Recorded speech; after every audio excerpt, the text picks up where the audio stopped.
repealed a colonial-era law that makes consensual gay sex a crime. The decision is a huge victory for India's LGBTQ community. And this is what the ruling meant to activists and campaigners.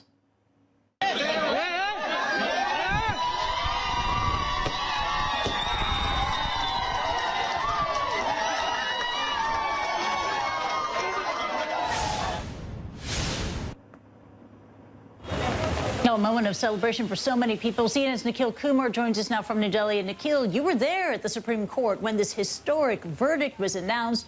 What did the judges say, and what was the reaction outside the court? Kristie, that's right. I was there, and it was amazing.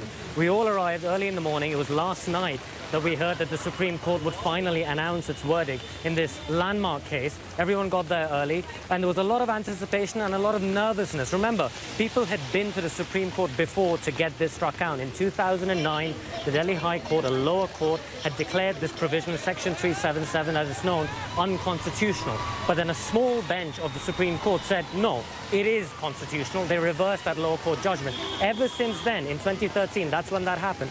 Ever since then, activists have been pressing for the Supreme Court to revisit its old decision. That's exactly what they did, and they delivered exactly what the activists and what millions of Indians at large wanted. They struck down this provision, sending a clear, unambiguous signal that many, many Indians who until now had been concerned about embracing their identities, who've been concerned about loving whomever they wanted to love, that they no longer have to be worried. Under that old colonial-era law, they could have faced life in prison. But at about 11 a.m. this morning, local time, that is gone. From now on, people can be whoever they want to be, love whoever they want to love, without the threat of legal sanctions. So it's a monumental day. Cheers went up at the court. In fact, I'm in the middle of Delhi right now, and you can see all these people behind me. They're congregating for a celebratory meeting to mark this judgment today, Kristie. Yeah, they have such good reason to celebrate because it has been such a long, hard fight for equality. And despite today's decision, which was a huge victory for India's LGBTQ community, is homosexuality still very much a taboo in the country? Do many hurdles remain? That's a very important point, Kristie. So this is worth remembering. This is still a very conservative country. Homosexuality is still taboo. It is still misunderstood across large parts of this country. And there's nobody today, nobody who was at the court, none of the lawyers who argued for the Supreme Court to do this.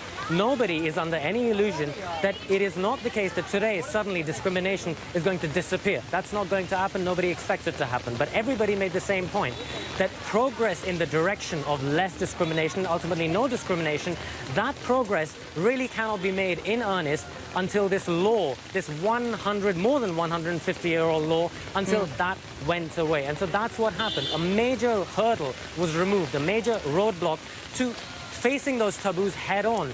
We met this woman outside the courtroom minutes after the verdict this morning, and she said that, look, if anybody challenges my sexual orientation now, this judgment, this is what I'm going to hold up in their face. I'm going to point them to what the Supreme Court said today. So it's monumental, and I just cannot state how important it is, how significant it is for so many people. There are activists today whom I spoke to on the phone after the judgment was announced. They were crying on the phone, Kristie, because they've been waiting for this for such a long time. Absolutely. Wow, this is a very good day for equality in India, a very good day for human rights. Nikhil Kumar reporting live for us. Very much indeed. Thank you for your reporting, and do take care.